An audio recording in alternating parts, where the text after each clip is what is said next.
Bien, vamos con la palabra en esta preciosa mañana que el Señor nos ha dado. Confesión Bautista de Fe de 1689. Este es el mensaje número 37 de esta confesión. Estamos en el capítulo número 10 del llamamiento eficaz. Y estamos ya hablando acerca de lo que se conoce como el Ordo Salutis o el orden de la salvación. Vamos a ir creo que hasta el capítulo 18. Estamos en el llamamiento eficaz, pero obviamente antes hay algo que se llama como el conocimiento de Dios. A los que antes conoció, ahí arranca el orden de la salvación, el Ordo Salutis. A los que antes conoció, tuvo que habernos conocido primero, como lo voy a mostrar ahora. A esos predestinó o eligió, y a esos que eligió, a esos llamó. En ese llamamiento tiene que ver con la regeneración también, es decir, lo llama, y en el llamamiento que estamos viendo lo regenera. Cuando lo llama o lo regenera, entonces viene lo otro, que es la conversión, ahí donde las personas se convierten al Señor posteriormente, es decir, tienen fe y tienen arrepentimiento. Ahora, nosotros no podemos, cuando predicamos el Evangelio, hablar en estos términos. Tenemos que decirle a la gente: crea y arrepiéntase. Cuando la persona cree verdaderamente y se arrepiente, es porque Dios ya la llamó y Dios la regeneró. No puede haber fe y no puede haber arrepentimiento si no hay un nuevo nacimiento primero. Después de esto, cuando la persona se convierte, que es una moneda con dos caras, la conversión es arrepentimiento y fe. Entonces, en ese momento, o ahí, en ese mismo momento, el Señor lo está justificando, que es lo que vamos a ver creo que en el capítulo 11. Luego, después de la justificación, vemos lo que es la adopción. Lo adopta como hijo de Dios. Después de esa adopción como hijo de Dios, que ya es un hijo de Dios, entonces viene lo que se llama la santificación. Y arranca ese proceso de santificación, que tiene que ver también con la doctrina de la perseverancia. Viene la perseverancia de los santos. El hecho, y en esa parte el creyente mortifica su pecado y cada vez es más y más como Cristo, hasta que llega a su última etapa, hermanos, que se llama la glorificación. Así que todo eso es lo que vamos a comenzar a ver acá, en lo que se llama el Ordo Salutis. Y comenzando acá, obviamente, después de ver al hombre pecador, después de ver el hombre en su libre albedrío, entendiendo lo que es el libre albedrío, capítulo 9, el capítulo 10 habla de llamamiento eficaz. Hoy vamos a ver el párrafo número 2, dado que hace 8 días vimos el párrafo número 1, veíamos también una introducción hace 8 días del llamamiento. Decíamos que hay dos clases de llamamiento: el llamamiento general o el llamamiento externo, y es el hecho de que Dios a todas las personas las llama a que se arrepientan. A todos se les predica el Evangelio para que crean, pero todos no van a creer, todos no se van a arrepentir. Entonces ahí viene lo que es el segundo llamamiento, se llama el llamamiento especial o el llamamiento interno del corazón. Podemos llamarlo también un llamamiento irresistible, porque la gente no se puede resistir, o como dice la confesión, el llamamiento eficaz o el llamamiento efectivo. Es decir, cuando Dios, hermanos, determinó salvar a una persona, cuando se le predica el Evangelio, esa persona no puede resistir al llamado, sino que ella va a venir a los pies del Señor. ¿Cómo lo sabemos? Porque se arrepintió verdaderamente, porque creyó verdaderamente con un fruto de santidad. Si no, no hay nada. Parte de la santidad es congregarse, obviamente. Veamos entonces una visión general del llamamiento hace 8 días, y hoy vamos a ver párrafo 2, y el título sería el carácter monergista del llamamiento. El carácter monergista del llamamiento, así lo presenta a nuestra confesión de fe en el párrafo 2. Tiene 3 secciones y dice así este párrafo: este llamamiento eficaz proviene exclusivamente de la gracia y especial de Dios, no de ninguna cosa prevista en el hombre, ni por ningún poder o instrumentalidad en la criatura, siendo en esto enteramente pasivo, al estar muerto en delitos y pecados, hasta que es vivificado y renovado por el Espíritu Santo. Es capacitado de este modo para responder a este llamamiento y para recibir la gracia que éste ofrece y transmite, y esto por un poder no menor que el que resucitó a Cristo de los muertos. Y quiero predicar solamente este párrafo 2, si Dios nos lo permite. En 15 días estaré predicando el párrafo 3 y 4, aunque no sé, de pronto uno nomás. Tiene 3 secciones, hermanos, y como ya le dimos el título, el carácter monergista del llamamiento. La primera parte, la primera sesión nos habla precisamente de que el llamado eficaz es monergista. Y es muy importante entender este término, hermanos, un término teológico, pero es muy importante que lo podamos manejar. Dice la primera sección, mire el carácter monergista, mono de uno, solo Dios. Dice, este llamamiento eficaz, es decir, a lo que hablamos 8 días y es el capítulo número 10, este llamamiento eficaz proviene exclusivamente de la gracia libre y especial de Dios. Exclusivamente este llamamiento interno que Dios hace a la salvación, digámoslo de otra manera, el hecho de que cada una de las personas a las cuales se les predicó el Evangelio fueron regeneradas y por eso son hijos de Dios. Este llamamiento proviene exclusivamente de la gracia libre y especial de Dios. Libre, hermano, porque Dios, pudiendo salvar a todo el mundo, no lo hizo, sino que Él escogió, y eso está en Él, de su beneplácito, dice Efesios, determinó salvar al que quiso salvar. Es decir, Él fue libre para hacerlo. Ahora, hermano, no entremos ya en pensamientos errados, porque yo sé que muchos de ustedes van a entrar, y mis padres, y mis hijos, y mi cónyuge, si no ha creído, ¿no? O si no cree y se muere sin creer. Hermano, yo ya me quité eso hace rato de mi cabecita, de pensar así. Cuando yo pienso en el llamado de Dios, solamente digo, Señor, no sé por qué lo hiciste conmigo. Yo le estoy diciéndole, Señor, ¿por qué no lo hizo con Julano? Porque si yo me atrevo a decirle a Dios, ¿por qué no lo hizo con Julano? Entonces yo estoy en ese lugar, debería estar en ese lugar. Más bien, en vez de decir por qué no lo hizo con Julano, ¿por qué lo hiciste más bien conmigo si yo no lo merezco? Es que nadie merece la salvación, es que nadie merece el llamado, es que nadie merece que el Señor le cambie el corazón para venir a Él. Así que si tú y yo estamos aquí, es exclusivamente por la libre gracia de Dios y especial de Dios, es decir, Él así lo quiso, así lo determinó. No lo vamos a entender jamás, no sé si allá lo comprendamos, pero creo que no.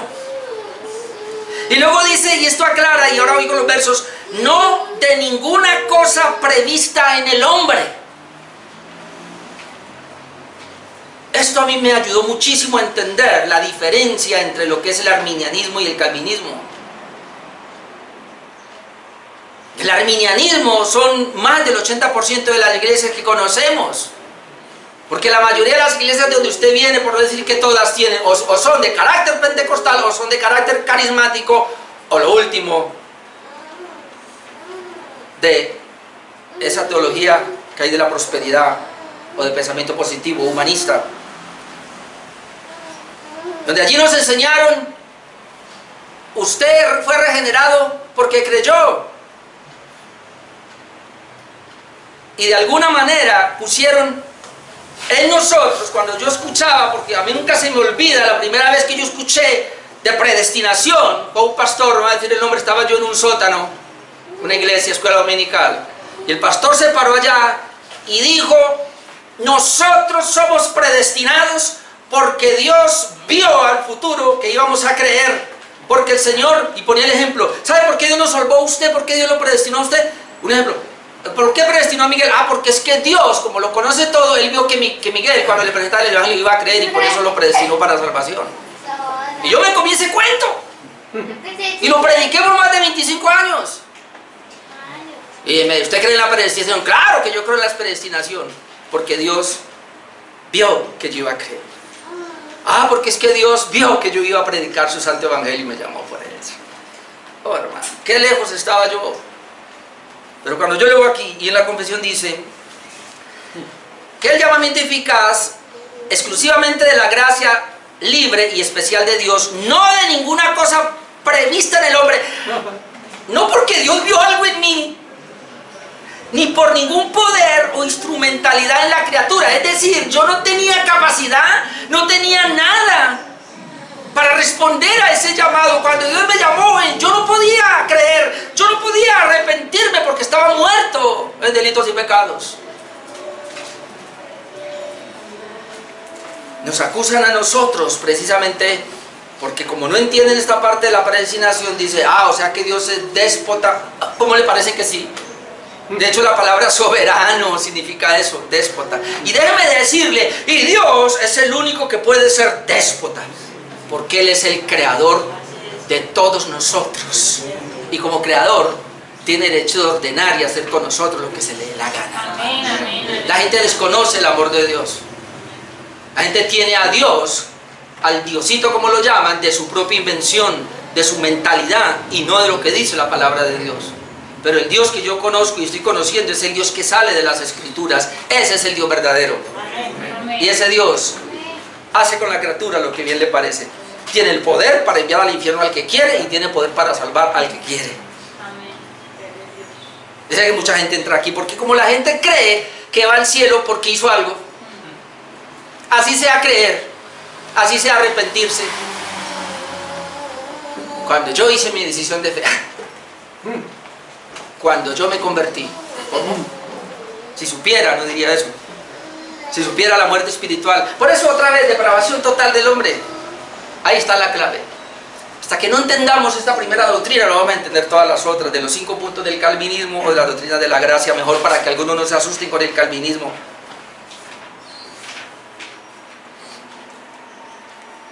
El llamamiento eficaz es monergista en lo que acabamos de leer. La palabra monergista significa solo, es decir, solo Dios. La salvación o el llamamiento es solo de Dios. No es sinergista, que es la palabra opuesta. La palabra sinergia viene en este caso de dos o más. Y entonces no es sinergista, es decir, no es Dios más el hombre. La salvación no es Dios más el hombre, y por eso los teólogos les gusta poner este ejemplo. No es que Dios vino y envió a su Hijo amado y murió en una cruz, y entonces, es decir, Él hizo medio puente. Ya, cree la posibilidad. Usted quiere salvarse, construya de ahí para allá lo que quiera. Hay muchos que creen así. Es decir, Dios hizo el puente hasta la mitad, y todo el que quiera pasar, no se puede tirar porque se ahoga. Tiene que seguir construyendo el puente hasta la mitad. ¿Y de qué manera? Con mi fe, con mi arrepentimiento, o con mi mérito, o con mis buenas obras. El asunto es que la gente que cree que la salvación es así, que aportó algo, en el sostenimiento de la salvación, en la perseverancia, ellos siguen creyendo que siguen aportando. Por eso usted va a encontrar malinterpretado a Hebreos 12:14, es, sin santidad nadie verá al Señor, y entonces comienzan a juzgar a las personas y a pretender que ellos son salvos, que la salvación depende de si es santo o no es santo.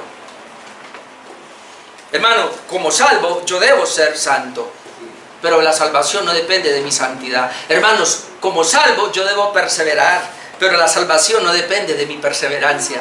Depende de que Cristo en la cruz murió y me justificó. Ahí está mi salvación. Si la gente cree que puede hacer algo para salvarse, creerá que para sostenerla puede hacer algo, y entonces por eso hablan un evangelio de obras, y por eso Gigito Ávila condenó al calvinismo y dijo que la predestinación había nacido en el infierno. Y por ahí todos los Gigitos que siguieron. Yo escuchaba esta semana al pastor Bill Graham, que decía que, no digo Graham porque él no es hijo de Billy Graham, Bill Graham, bueno, no sé. Que a él se le vino encima el sobrino, que es pastor, el sobrino de Gigi Ávila, se le vino encima y le habló feo y lo criticó feo, porque como él habla precisamente de esto. La palabra mono, entonces uno, y la palabra er para monergista es trabajo o acción. Entonces monergista es Dios es el que trabaja, Dios es el que acciona, Dios es el que hace la obra. Llamado eficaz es monergista porque ese llamado eficaz es única y exclusivamente de Dios, por eso es monergista. Uno solo es el que trabaja. Y la palabra sinergista, entonces aquí sería sin varios. Y otra vez la palabra eres trabajo, acción y varios trabajando accionadamente, que es la palabra monergista, entonces sinergista. Entonces el llamamiento es monergista, no es sinergista. Otra vez sinergista es más de dos, cooperación. ¿Cómo usted es salvo? Cuando usted lea por ahí o escucha pastores o yo soy salvo, porque Dios me salvó de una manera monergista, no sinergista, sin cooperación. Dios solamente hizo su obra.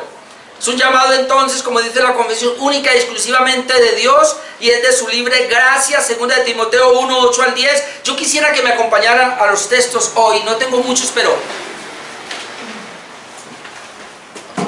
ya me último. 2 de Timoteo 1, 8, 10 dice, vea, por tanto, le está hablando el apóstol Pablo a este joven Timoteo, no te avergüences de dar testimonio de nuestro Señor, ni de mí preso suyo, sino participa de las aflicciones por el Evangelio, según el poder de Dios. Y luego dice, note, según el poder de Dios, quien nos salvó y llamó con llamamiento santo. Dios nos salvó y nos llamó con llamamiento santo. Ahora mire lo que aclara, no conforme a nuestras obras, sino según el propósito suyo y la gracia que nos fue dada en Cristo Jesús antes de los tiempos de los siglos, pero que ahora ha sido manifestada por la aparición de nuestro Salvador Jesucristo, el cual quitó la muerte y sacó a luz la vida y la inmortalidad por el Evangelio. Ese texto es muy claro de la gracia de Dios, donde el hombre no interviene absolutamente para nada. Este texto es de carácter monergista, de principio a fin. Solamente la salvación es una obra de Dios. Ahora, si responden unos y otros no, es por la gracia soberana de Dios. Si uno responde al llamado y otros no, esto... Ay, Padre Santo. Esto depende de la gracia soberana de Dios. Ya muchos van a decir, no, depende de él que rechazó. Hermano, sí. Yo creo que me entienda. Sí depende de él que lo rechazó. Pero es que tú y yo estábamos en la misma condición de rechazar ese llamado. Cuando digo que es la única, que este llamado y el que responde al llamado es por la gracia soberana de Dios, es porque si tú y yo respondimos fue porque Dios intervino llamándonos internamente. Amén. La razón por la cual el otro no responde es porque no tiene un llamamiento interno de Dios.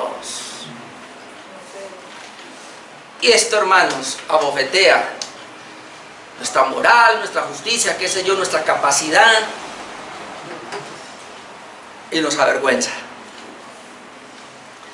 Porque si tú respondiste al Evangelio cuando se te predicó, fue porque Dios así lo dispuso. Amén. Porque tú y yo, igual que todo el mundo, no teníamos ningún poder ni ninguna capacidad para responder. Así que si tú y yo estamos salvos, es solo porque Él así lo quiso, así lo determinó. Dios acciona u obra en el llamado para que pueda ser eficaz. Es decir, la mano de Dios tiene que estar ahí. Por eso dice que este llamamiento es eficaz, que no es por algo en nosotros, como un mérito, como una obra, ni siquiera como una fe. Ah, no, es que él tenía fe y por eso el Señor lo salvó. ¿Cuál es? Un muerto, ¿qué vida espiritual tiene? A mí me ayudó tanto a entender esa comparación con un muerto. Todos hemos sido y hemos tenido un familiar o un amigo allí, qué sé yo, que se ha muerto. Usted lo ha visto. Él no siente cuando lo toca, Él no lo oye, Él no ve, Él no habla, Él se está escudriendo porque Él está así, ya está en esa condición. Es decir, Él no puede reaccionar a nada natural. Y cuando una persona está muerta espiritualmente, que así estábamos nosotros, de la misma manera, espiritualmente no te podían tocar, no te podían hablar, no podías oler, no podías hacer nada. Todo lo que te hablaran espiritualmente, tú no podías reaccionar. Es más, eso lo cogías y lo humanizabas. ¿Sabe por qué la teología de la prosperidad tiene tanto éxito y el mejoramiento personal y estas iglesias crecen tanto así? Porque ellas no tienen lo espiritual y entonces cogieron lo que aparentemente es espiritual y lo volvieron natural y se lo predicaron al hombre natural. Y el hombre natural a eso sí responde. Pero cuando alguien viene a esa iglesia que es natural, que tiene un evangelio humanista, viene alguien y le predica algo espiritual, esa persona no oye, no ve, no entiende, al pastor lo sacan corriendo y le dicen por aquí no vuelva, como le pasó a Marcos Vidal. Que John Austin tuvo, o bueno, fue en español, yo no sé entonces quién fue el otro, no sé quién fue, porque primero estaba Marco Witt y luego quedó este otro Danilo Montero. Tal vez fue Danilo el que lo invitó, yo no sé, solo sé que lo invitaron a esa iglesia y él fue allá y predicó como 40.000 personas. Pero fue el último mensaje, porque él no les habló de mejoramiento de nada terrenal, les habló de la gracia de Dios, para nunca más volver. ¿Por qué no lo vuelven a invitar? ¿Por qué ya no lo invitan a más iglesias? Porque el hombre natural solo recibe lo que es natural, el espiritual, lo que es espiritual. De tal manera que ¿cómo podemos decir nosotros que una persona tiene fe para responder al evangelio o se puede arrepentir? Y entonces, ¿por qué le predica de la fe y el arrepentimiento? Porque así hay que hacerlo. El Señor dijo, predique el arrepentimiento a toda criatura, hay que llevarle el mensaje. Tu responsabilidad mía es predicar, crea el evangelio, arrepiéntase. Y cuando el Señor lo llama internamente, entonces Él va a responder en arrepentimiento y fe.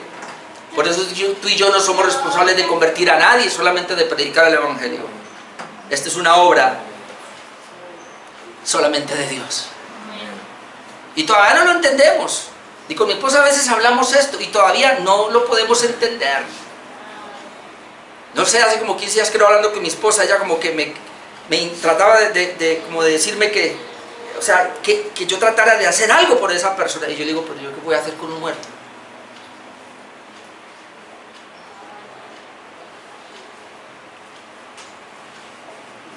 Yo lo único que puedo hacer es predicar el evangelio, así como esta mañana. Pero créame, si usted no es regenerado, no ha tenido el llamado de Dios, usted puede estar conmigo toda la vida aquí sentado, pero usted va para el infierno. Porque yo a usted no lo puedo cambiar. Solo Dios, usando la palabra, cambiará su vida. ¿Y qué hago yo si no estoy seguro de mi salvación? En mi caso, saldría de este culto, caería de rodillas ante el Señor y clamaría y lloraría, Señor, por favor, sálvame. Pero si usted sale tranquilo, no importa su vida y sigue viviendo lo mismo, es un total hipócrita, sigue viviendo, estoy hablando con los de Tuluá también. A usted no le importa lo que se predique, usted sigue su vida normal, sígala, no hay ningún problema, pero no nos veremos en el cielo, le garantizo. Porque el regenerado, oiga, el regenerado fue habilitado espiritualmente para escuchar la palabra de Dios y para caminar en ella. Y si no lo puede hacer, no es regenerado nada. Por eso, ¿para qué le digo yo que haga lo que usted no puede hacer? ¿No es que entonces lo estoy llevando a una hipocresía? Aquí hay gente que ha venido. Esta mañana le oraba al Señor por esas personas. Y le voy a decir algo de una vez. Si hay alguien aquí, pues arrepiéntase. Llegan a la iglesia, comienzan a venir y luego comienzan a ser intermitentes en los cultos. Hoy sí, mañana no. Hoy sí, luego no. Luego ya no es intercalado, sino cada 15 días, cada 20 días. Yo los llamo. Una vez, 2 veces, 3 veces. ¿Qué pasó que lo extrañamos hoy en el culto? Ah, no, que es que tal agua. Ah, ¿qué pasó que no vino al culto? No, es que tal agua. No vino. El pastor ya no lo llama más, ni le habla. No volvió a venir, no volvió a venir. 4ª vez, rum rum del WhatsApp de la iglesia, lo saca. Porque ese ya no quiere caminar. No estamos para rogarle a nadie. Lo peor que ha hecho la iglesia es rogarle a la gente que camine con Dios. La gente del mundo debería rogarle a Dios que le permita entrar a una iglesia. Amén. El mundo debería rogar y caminar a una iglesia. ¿Por qué tenemos que ir nosotros a rogarles que vengan y que se queden? Amén. Al Señor le costó toda su vida morir por su iglesia, por su pueblo, como para andar rogándole a la gente que camine con Dios. Usted, hermano, es responsable de caminar con Dios. Amén. Usted es responsable de vivir una vida santa. Cónyuge, usted es responsable de revisar la vida espiritual de su cónyuge, de sus hijos. Y como le digo a los hermanos de Tuluá, y si se están portando mal, llámenme, a ver yo qué puedo hacer. Pero hay muchos cónyuges, no sé cómo llamarlos, que le acolitan su flojera y su maldad espiritual a su cónyuge. Tito 3, 3 al 7. Otro pasaje. Porque nosotros también éramos. Uy, Señor, eso tiene que quedar en nuestro corazón. Nosotros también éramos, ahí se mete Pablo, en otro tiempo, ¿cómo? Insensatos, ahora ya no entonces. Rebeldes, ahora ya no. Extraviados, ahora ya no. Esclavos de concupiscencias, ahora ya no. Y esclavos de deleites diversos, viviendo en malicia, envidia, aborrecibles y aborreciéndonos unos a otros. Así éramos, igualitos que los otros. Pero, ¿lo vio? Pero, cuando se manifestó la bondad de Dios, nuestro Salvador, y su amor para con los hombres, nos salvó. ¿Cómo fue? No por obras de justicia que nosotros hubiéramos hecho. Y otra vez, muchos creen que la fe es el medio que Dios nos da, un medio, pero la fe no es meritoria. Algunos dicen que yo soy salvo por la fe. Claro, cogen muchos versículos en la Biblia que dicen: el que creyere será salvo, el que creyere será salvo. Entonces creen que el creer da como resultado la salvación, pero cuando uno mira bien la Biblia, y por eso es bueno estudiar soteriología, que es la doctrina de la salvación. Cuando uno estudia toda la doctrina de la salvación, se da cuenta que el que creyó fue porque fue regenerado. Que nadie puede creer si no ha sido regenerado primero. Pero obviamente, como el Señor no nos mandó a predicar regeneración, sino fe y arrepentimiento. Pero aquí está: cuando se manifestó la bondad de nuestro Dios Salvador y su amor para con los hombres, nos salvó no por obra de justicia que nosotros hubiéramos hecho, sino por su misericordia. ¿Por qué nos salvó? Por su misericordia. ¿Por qué nos salvó? Por el lavamiento de la regeneración. Esto es una obra de Él. Y por la renovación en el Espíritu Santo. Miren que esto fue de Él. Aquí no hay nada mío. Dice: el cual derramó en nosotros abundantemente por Jesucristo nuestro Salvador. ¿Usted está viendo a Dios cómo Él derramó todo eso sobre nosotros? La regeneración la derramó sobre nosotros. La capacidad que nos dio aquí, su misericordia, su gracia la derramó. Verso 7, ¿para qué? Para que, justificados por su gracia. Usted ve solo una obra de Dios, por eso es un monergismo. Para que, justificados por su gracia, viniésemos a ser herederos conforme a la esperanza de la vida eterna.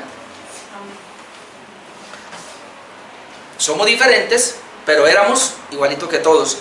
Éramos igualitos que todos hasta que Dios intervino en nosotros con ese llamado eficaz, con ese llamamiento eficaz. Y otra vez, estoy hablando del llamamiento eficaz, y eso sería lo mismo que regeneración o lo mismo que el nuevo nacimiento. Son dos términos, pero como dije hace 8 días, son la misma moneda con dos caras. Dios está llamando con el Evangelio y a la vez está regenerando por medio del Espíritu Santo y la palabra. Nos está dando la conversión para que nosotros podamos convertirnos. Ahora, Dios no prevé lo que va a acontecer para actuar como si mirara hacia el futuro, como algunos creen, como ya lo dije al comienzo, sino que Dios hace que sucedan las cosas que ha decretado que sucedan. Este es un misterio, hermanos. Pero antes que Dios hiciera algo. Dios siempre ha existido, siempre, la bendita deidad, la bendita Trinidad siempre ha existido. Antes que existiera algo, hubo esa reunión intratrinitaria, como llamamos nosotros, o ese consejo intratrinitario, es decir, entre las tres personas de la deidad, y más o menos sería esta conversación: vamos a hacer el mundo, vamos a hacer el género humano va a caer, toda la humanidad, pero entonces hay que redimir, no a todos, a unos. ¿Quién va a ir? El Hijo dice: yo voy, listo. Bueno, ¿y quién va a ayudar? Espíritu Santo: yo voy, listo. Entonces, ahí está. Vamos a hacer ese plan. Después de la redención, mueres por ellos, resucitas, los redime, y luego vamos a dar otro espacio para que prepares las moradas y todo, y luego tú tienes que volver entonces a traer a los hijos por los cuales pagaste en la cruz del Calvario la obra, y entonces ya estaremos y los demás los vamos a mandar al infierno. Así como el diablo y todos sus secuaces se van para allá. ¿Y quién está en ese plan? En ese plan está mi hijo y mi amado Orlando Rodríguez. Ahí lo tengo. Y su nombre también. Cualquier, ahí está. Porque cuando mi hijo vaya y muera, él va a morir por él.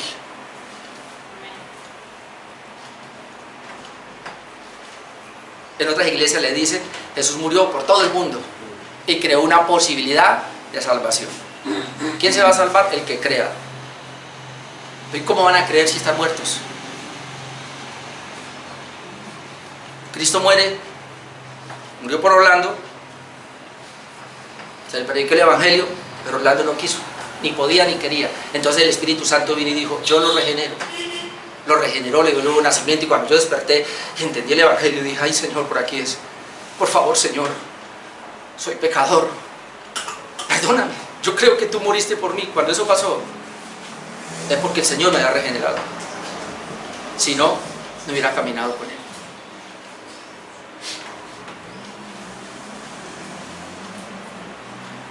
Sigue la primera sesión de nuestra confesión: y de ninguna cosa prevista en el hombre, ni por ningún poder o instrumentalidad. Y entonces aquí viene Primera de Pedro 1:2. Primera de Pedro 1:2 dice: Pedro, apóstol de Jesucristo, a los expatriados de la dispersión, las iglesias de ese sector, en el Ponto, Galacia, Capadocia, Asia y Bitinia. Pero mírenlo cómo le dice: elegidos según la presciencia de Dios Padre. Pero esta lección es en santificación del Espíritu, para obedecer y ser rociados con la sangre de Cristo, gracia y paz sean multiplicados. Elegidos de la misma predestinación o la elección, según la presciencia de Dios Padre. Y esa palabra presciencia, la gente le da dos significados, aunque hay un solo significado, pero el problema es que se le da un significado equivocado. Presciencia es antes, ciencia, conocimiento, es decir, ver antes o conocer antes. Que a mí me la enseñaron mal y me dijeron, usando esta palabra, que Dios me había predestinado a mí por su presciencia, es decir, porque que Dios previó desde antes. Él vio antes, vio que en el 1967 iban a hacer Orlando, y que en 1983 por allá iba o antes, no se recuerdo, pero que ahí fue que me bautizaron, que ahí él iba a responder a la fe por ahí. Entonces, como Dios vio eso, por eso me escogió. El asunto es que esa no es la interpretación. La interpretación de esta palabra presciencia es previo conocimiento de Dios, pero ese previo conocimiento de Dios no es porque Él vea al futuro, al contrario, es porque Él ve al pasado. Es decir, previo es antes, es decir, el conocimiento que Él tiene antes es porque Él así lo había decretado. Y vuelvo al pacto intratrinitario. Antes de crear las cosas, el Señor se reunió en su consejo trinitario, Padre, Hijo y Espíritu Santo, determinaron la creación, determinaron la caída del hombre, determinaron la redención del hombre. Y entonces Cristo va a ir a morir, Él va a ir el Hijo a morir por algunos, se llaman sus ovejas. Esas ovejas, las ovejas que se vean descarriados son sus ovejas, y entre esas ovejas está Orlando. Estás tú. Todos los que hemos creído, estábamos ahí. Entonces, Dios nos eligió según la presciencia, es decir, porque Dios antes así lo había decretado, Dios antes así lo había determinado, nos eligió. Por eso fue que Él nos salvó. No porque Él vio al futuro que Orlando iba a creer. Si eso hubiese sido así, hermano, sencillo. La salvación es sinergista, parte de Dios y parte de la criatura. Y sencillo, esto le quita toda la gloria a Dios, porque entonces la gloria es compartida. Y entonces la salvación es por obras y se tira todo el evangelio de la gracia. ¿Y dónde está el evangelio de la gracia si yo creo de esa manera? Mire, mi hermano, yo sé que esto es duro, pero los arminianos tienen un problema muy serio con esto, con la gloria de Dios. Cuando no se entiende esto, claro, se tiene un problema serio con la gloria de Dios. Aquí se trata de la gloria de Dios, aquí se trata del poder de Dios, de la autoridad de Dios, y además creen que el hombre puede hacer algo que es imposible hacer. Creen que el hombre no está muerto. Entonces viene el pelagianismo. Pelagio es el primero que dijo: yo no soy responsable de la caída de Adán. Todos los niños nacemos sin pecado. La sociedad es la que nos corrompe. Y luego viene el semipelagianismo y dijeron: no, así tampoco tanto Pelagio, así tampoco tanto no, pero tampoco como acá. Y hacen un término medio. Sí. No, sí nacimos depravados, pero Dios cuando muere en la cruz, Él habilita a todo el mundo, habilita a todas las personas. Es decir, la muerte de Cristo en la cruz habilitó a todos los seres humanos, les dio capacidad para que cuando viniera el evangelio y se les predicara, ellos pudieran responder en fe y arrepentimiento. Y entonces, ¿por qué este sí cree y este no? Ah, porque la culpa es de él, porque no quiso creer. Ah, sí. No, pastor Lalo. ¿Y dónde queda el monergismo entonces? Hermano, míreme, esto que yo estoy predicando aquí y todo esto que estamos mirando atenta a la gloria de Dios. Y yo miro la Biblia, Dios es el único digno de recibir toda la gloria. Amén. Porque Él es el creador, no hay otro, y dice que Él no comparte su gloria con nadie. Amén. Y si hay algo en la salvación que tú aportas y yo aporto, y ahora le voy a llevar ese pasaje, entonces le quita gloria a Dios, hermano. La salvación monergista, que es la que estamos viendo en esta mañana, lleva el único objetivo de darle todo el honor, toda la gloria a Dios. Y Él busca una vida rendida en adoración y en servicio al Señor por gratitud, por agradecimiento y sin mérito alguno. Amén. Por eso viene aquí, y yo estoy aquí parado predicando la palabra de Dios solo por honrar a mi Señor, no porque quiero que me dé algo. Ya me dio la salvación, lo demás es añadidura, mi hermano. Usted que le pide tanto por economía, si se rindiera solamente al Señor, si obedeciera lo que Él dijo: busque primeramente mi reino y su justicia. Usted que le gusta dejar el día del Señor por irse a negociar, si entendiera solamente que le dejó 6 días para que laborara y un día para que lo respetara, que es de Él. Pero me voy a pasear con mi novia, pero voy a sacar a mi pareja, pero voy a hacer como se le ocurre, si es el día del Señor. ¿O no he entendido quién es Él? No sé. Romanos 8:29, porque a los que antes conoció, lo dije hace 8 días, y conocer es que nos amó antes. A esos también predestinó. Y predestinó para que fuesen ellos conforme a la imagen de Él. Sección 2, llamamiento eficaz, es pasivo en la criatura. Aunque ya hablé mucho de esto, voy a correr un poco acá. Pero ese llamamiento eficaz, hermano, y siendo monergista, quiere decir que es pasivo en la criatura. Pasivo es que la criatura no puede hacer nada. Por eso dice esa segunda parte: siendo en esto enteramente pasivo, al estar muerto. Y esta es la razón en delitos y pecados. ¿Por qué es pasivo? Porque está muerto en delitos y pecados, hasta que es vivificado y renovado por el Espíritu. ¿Hasta cuándo está muerto? Hasta que es vivificado y renovado por el Espíritu. Ese es el llamamiento eficaz. De lo contrario está muerto. Vean, mi hermano, mírenme lo que le voy a decir. Aunque estoy preparando un tema para dentro de 8 días de perseverancia, pero la gente que entra al Evangelio y se cae, ya no quieren saber y están cansados por ahí del Evangelio, yo dudo de ese llamamiento eficaz. ¿Usted cree que un testigo de Jehová es salvo? ¿Y por qué hay tantos? Y van a la iglesia y hacen todo. ¿Usted cree que un mormón es salvo? Porque hay tantos y van a la iglesia. ¿Usted cree que un católico es salvo? ¿Y por qué van tanto allá? Ahora con el accidente de un familiar de mi hija, eso, mandan ahí que no, que vamos a hacerle tantas velas, que tantos rezos y que a tantas Ave Marías por esa persona, que no sé qué te dice.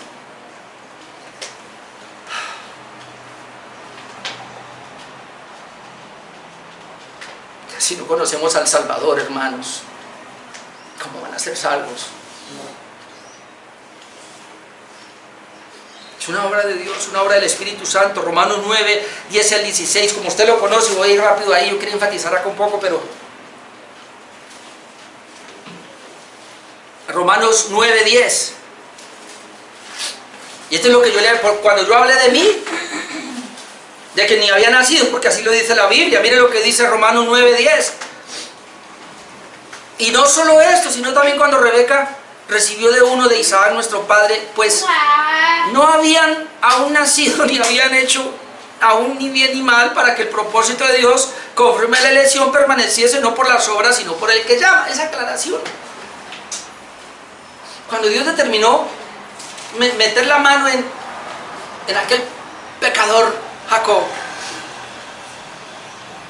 dice que lo hizo antes de que él naciera. Y esto aplica para todos, porque luego sigue diciendo, versículo 12, se le dijo, el mayor servirá al menor. Como está escrito, a Jacob amé, mas a Esaú aborrecí. Y quiero decir algo aquí, ¿sabe qué dicen los arminianos? No, acá dice, a Jacob amé, a Esaú aborrecí. No, espere. Dios no aborrece a nadie, espérese. Más bien a Jacob amé y a Esaú lo amé menos. Creo que hay esta una versión que han puesto así, lo amé menos. No, hermano, cuando dice aquí a Jacob amé, no es porque él vio algo en la criatura para amarlo, es el mismo amor de la elección, es decir, lo amé antes de la fundación del mundo, a los que antes conoció. Es decir, los que somos salvos ahora es porque el Señor nos amó antes de la fundación del mundo, y ese amar es conocer. Y yo sé que es fuerte esa palabra conocer, porque ese conocer es cuando un hombre y una mujer sexualmente se conocen, hay una intimidad. Y lo que el Señor está diciendo es acá, es decir, yo ya los conocí como míos, los amé, y por eso luego yo fui y envié a mi hijo a morir por ellos. Cuando dice aquí, a Jacob amé, lo que está diciendo él es que él es mi escogido, yo lo elegí a él para salvarlo. Y cuando dice que a Jacob aborrecí, es porque yo aborrezco, a Esaú aborrecí, es porque yo aborrezco a todos los impíos, a todos los pecadores. Tú y yo éramos pecadores y Dios nos aborrecía, pero la gracia de Dios cambió eso en nosotros, pero no lo ha hecho con los otros.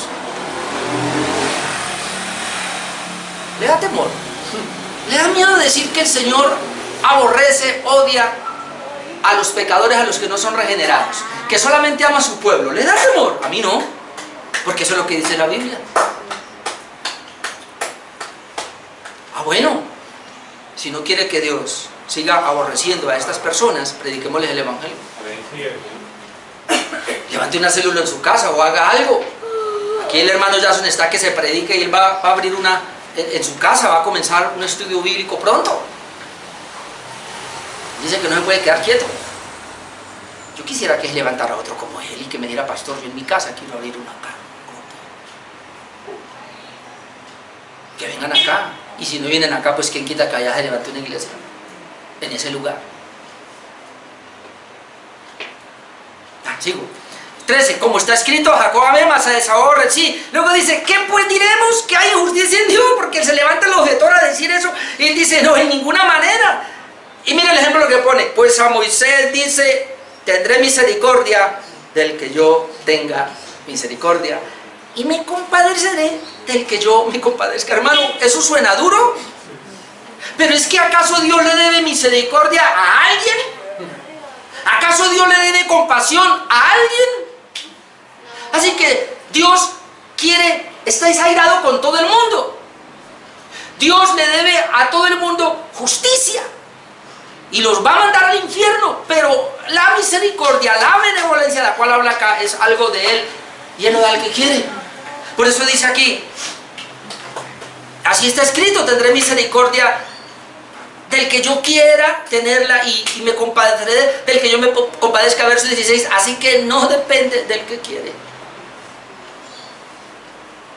ni del que corre, sino de Dios, que tiene misericordia. Porque la Escritura dice a Faraón: para esto te he levantado, para mostrar en ti mi poder. ¿Para qué Dios permitió que Faraón se levantara? Porque Dios quería usarlo para mostrar el poder de Dios, no para salvarlo. Y luego dice: y para que mi nombre sea anunciado por toda la tierra. Todo el mundo sabe de Faraón y lo que Dios hizo con él. Escuche, alguien dirá: oh, entonces somos títeres en la mano de Dios. Y si le digo que sí, ¿cuál es el problema? El asunto es que, de alguna manera, de todas maneras, hermano, el hombre es títere en la mano del diablo y del pecado. Así me diga que no. Lo que pasa es que el titiritero no tiene que mover. Él se mueve solo. Es decir, cuando las personas pecan, son esclavas del pecado, como lo veíamos creo que el miércoles, son esclavas del pecado, pero ellas pecan voluntariamente y con ganas. Es decir, nadie siente que está siendo empujado a hacer. Mire, mi hermano, tú y yo somos esclavos de Dios, somos esclavos de su justicia. Pero esta esclavitud es tan libre que Dios de alguna manera le hace ver a usted y le muestra de alguna manera que usted eligió a Dios voluntariamente, que usted cree, aunque esto es peligroso. En cuanto a la salvación, hay problema. Claro, yo creí, sí Señor, gracias Padre. Yo me arrepentí, claro, sí Señor. Yo me convertí, sí, yo vine aquí y yo estoy acá. Claro, usted lo hizo, Señor. Usted nunca fue obligado por Él, sino que el Señor lo despertó a usted, lo llamó de tal manera que cuando usted accionó, aunque fue Él el que lo hizo, pero usted lo hizo de una manera tan libre que usted no es objeto de obligación. Es decir, hermano, Dios está manejando, digámoslo así, las cuerdas, ¿sí?, de todos nosotros, de tal manera que estiró los hilos para que viniéramos hoy a este culto. Pero déjeme decirle que ninguno vino obligado. Usted vino porque le nació espiritualmente hacerlo. Y usted se siente libre a adorar al Señor. Y usted se siente libre a sentarse ahí a escuchar esta palabra. Aunque Dios está manejando los hilos, pero usted lo está haciendo de una manera voluntaria. Esa es la manera como Dios trabaja. Pero yo prefiero ser títere de Dios. Amén. Voy a aprovechar a decirle algo porque lo oraba esta mañana así, le decía: Señor, tremendo eso, porque hay algo. Y obviamente es para terminar, pero ya me fue el tiempo, le voy a pedir 10 minuticos, hermano. Y es esto. Yo no entendía cuando muchos pastores han dicho que él prefiere no tener el libre albedrío. Y creo que el hermano Jason lo entiende como mejor. Y yo, porque nosotros tenemos libre albedrío ahora. Pues esta mañana cuando le oraba yo le decía: Señor, Dios mío, perdóname. Yo le pedía perdón al Señor por tantas cosas en mi vida. Y una de ellas es porque pesado de pronto para orar, le decía: Señor, yo le decía: pero ¿por qué, Señor? ¿Por qué? ¿Por qué si yo debería tener más libertad para orar? Ahora que tengo esta capacidad de entender tu palabra. Pero luego comprendía otra cosa: es que yo estoy caído todavía, tengo residuos de pecado en mi vida. Ahí donde entendí que ya no quiero el libre albedrío. Porque con el libre albedrío que tengo ahora, puedo pecar o puedo no pecar, puedo santificarme, es decir, puedo orar o puedo no orar. Y entonces entro en un conflicto, porque entonces ahí Dios nos permite el libre albedrío para mostrar que somos responsables delante de Él. El hecho de que tú y yo seamos salvos, Dios ha puesto una responsabilidad en nosotros, aunque Él nos habilitó ¿para qué? Para que hagamos, pero aún por ese libre albedrío y por ese hombre caído que tenemos todavía en nosotros, como que se carga y como que no queremos. ¿Cuántas veces usted no ha querido venir al culto? ¿Cuántas veces no ha querido orar? ¿Cuántas veces no ha querido leer la palabra? ¿Cuántas veces no ha querido dar para la obra? ¿Cuántas veces no ha querido? Tantas cosas. ¿Pero por qué esto acá? Por ese libre albedrío, porque usted todavía tiene la capacidad. Y entonces yo pensaba: así que, Señor, cuando esté en la gloria, claro, ya no hay libre albedrío, allá solo haré tu voluntad. No hay algo en mí que me lleve a hacer lo contrario, pero ahora sí. Ahora tú tienes algo en ti que te lleva a hacer lo contrario. Aunque tienes algo en ti que te lleva a santificarte y a buscar de Dios, pero todavía tienes algo que te lleva a hacer lo contrario. Y esa es la gran batalla que hay. Entonces ahí sí entendí que el libre albedrío no me gusta, porque termino haciendo lo que no debo hacer. ¿Y de quién es la responsabilidad? Mía. Por no consagrarme al Señor, por no permitirle al Espíritu Santo que maneje mi vida. Sino que, y este es el peligro, Si tú y yo espiritualmente nos quedamos quietos, la carne no se queda quieta, esa sí nos gana ventaja. Pero cuando tú y yo espiritualmente nos crecemos, buscamos más de Dios y todo, la carne la bajamos.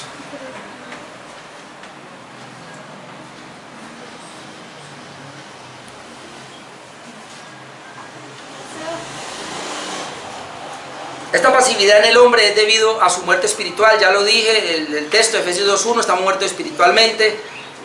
Juan 6:37, todo el que el Padre me da vendrá a mí. Juan 6:44, ninguno puede venir a mí si el Padre no lo envía. Romanos 8:7, lo va a leer, por cuanto los designios de la carne son enemistad contra Dios, porque no se sujetan a la ley de Dios ni tampoco pueden. Los que están en la carne no se sujetan a la ley de Dios ni tampoco pueden, a menos que Dios lo libere. Y última sección número 3, llamamiento eficaz es posible solo por la obra de Dios. Déjeme, yo leo la última parte del 2, dice, hasta que es vivificado y renovado por el Espíritu Santo, es decir, Dios tiene que obrar allí. Es capacitado de este modo para responder a este llamamiento, es decir, si no soy capacitado por Dios y su palabra, no voy a poder responder al llamamiento. Dice, para recibir la gracia que éste ofrece y transmite. Es decir, ese llamamiento, cuando se está ya predicando el evangelio y Dios lo está llamando, él transmite una gracia, dice acá, ofrece una gracia, la transmite, y esto por un poder no menor al que resucitó a Cristo de los muertos. Oh, man. O sea que la gracia que viene de Dios a una persona en el llamamiento o en la regeneración es el mismo poder con el cual Cristo fue resucitado. Por eso yo no entendía al comienzo, cuando yo comencé a escuchar esta frase, que el mayor milagro es la regeneración. Porque es que nosotros lo veíamos como tan fácil, ¿no? Hago una oración de fe y ya. El mayor milagro del Señor es la regeneración o el nuevo nacimiento, ¿no? Pero cuando voy metiéndome más me voy dando cuenta. Y ahora dice la confesión, este llamamiento interno, esta regeneración es gracias a un poder tan sobrenatural que es el mismo poder que levantó a Cristo de los muertos. En otras palabras, Cristo muerto no era diferente a tu muerte espiritual. Escúcheme, hermano. Cristo muerto no era diferente a un muerto espiritual. Una persona sin el evangelio está tan muerta como cuando Cristo estaba muerto en esos 3 días en la tumba. Y el poder de Dios vino y levantó a Cristo de entre los muertos y lo glorificó. Y ese mismo poder vino y levantó a Orlando de entre los muertos y le dio vida espiritual. Se requiere del mismo poder. No menospreciemos esto.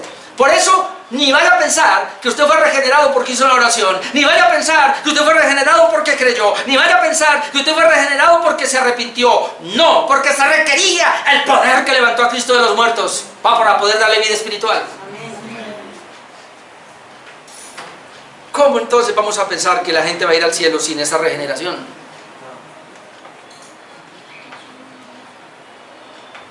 Efesios 2:8 y 9 lo conoce, por gracia sois salvos. Pero vamos a este que es el que quería llegar, y aquí termino con este. Sé que tengo otros textos acá, pero déjeme termino con 1 Corintios 1:26 al 31. Todos vamos ahí porque quiero terminar ahí. 1 Corintios 1:26. Hay otros textos que después les puede buscar. Ezequiel 36:25, ya lo hemos visto. Otros textos, Juan 5:25, los puede mirar. Pero vamos aquí. Nosotros éramos de lo peor. Y es la única manera de Dios escogernos para su gloria. Miren lo que le voy a decir antes de leer este pasaje, hermano. Si usted pensaba que usted era un poquito mejor a los demás y que por eso Dios lo llamó, vamos a ver que éramos totalmente lo contrario. Es que, hermano, usted se levantó en una buena familia, no se expuso a este mundo impío, fue profesional, hizo lo mejor que pudo. Usted se mira como yo me miraba. ¿Qué pecado tengo yo? Por allá me metí en una pandilla y una vez a tirar piedra por allá y casi me linchan por eso. Yo no maté a nadie, no robé. Se ve bueno. Fue que Dios vio algo en mí, por eso me llamó. Y cuando ya estaba en el pastorado, Señor, y mire, yo predico, Señor. Por eso me tienes acá, porque tú sabías que, ¿sabes que yo pensaba así? Hermano, yo le pido perdón, Señor. Tú me elegiste, Señor, hasta lo llegué a pensar, porque yo predico mejor que muchos pastores. Yo llegué a pensar eso. Pero ¿quieres saber quién era yo? Aquí está. Esta es mi radiografía, es tu radiografía. Primera de Corintios 1:26. Pues mirad, hermanos, vuestra vocación. Mírela. ¿Cuál es la elección que Dios le hizo a vuestra vocación? Que no sois muchos sabios, según la carne, ni muchos poderosos, ni muchos nobles. Y aquí va. Sino que a lo necio del mundo escogió Dios. ¿Cuántos son escogidos por Dios? Yo soy escogido por Dios, hermano. Pero éramos necios. A lo necio del mundo escogió Dios. ¿Para qué? Para avergonzar a los sabios. Otro. Y a lo débil del mundo escogió Dios. Tú eras débil, como yo, y seguimos siendo débil, pero Dios lo escogió para avergonzar a lo fuerte.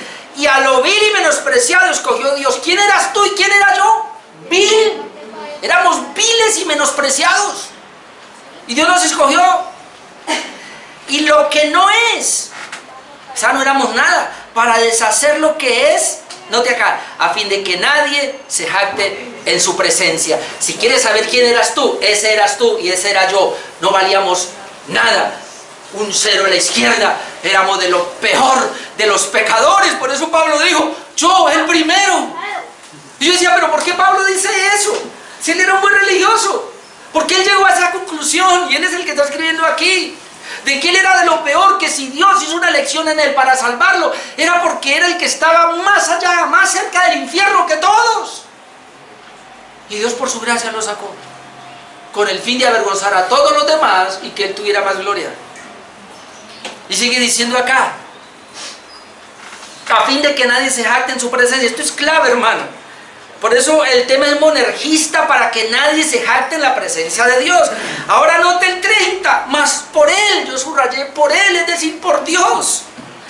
Es por Él estáis vosotros en Cristo Jesús. ¿Por qué tú y yo estamos en Cristo Jesús? Por la gracia de Dios.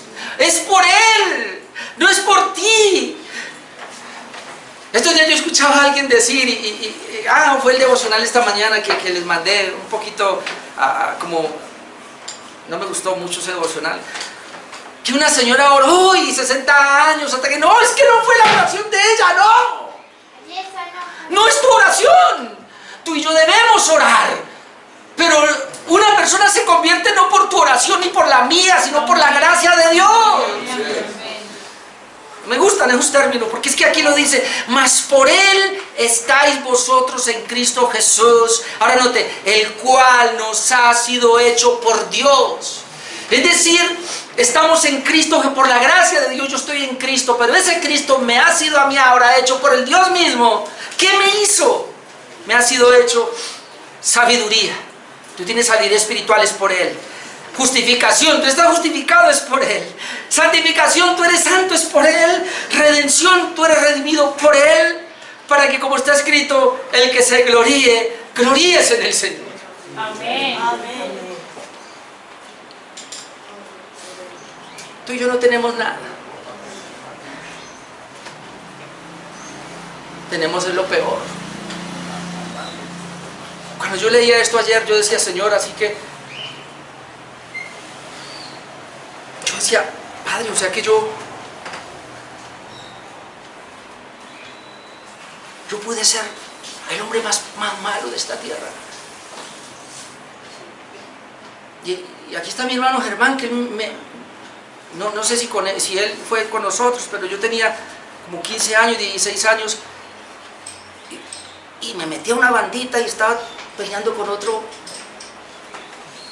Creo que usted no iba, era con mi hermano mayor, y íbamos allá o sí.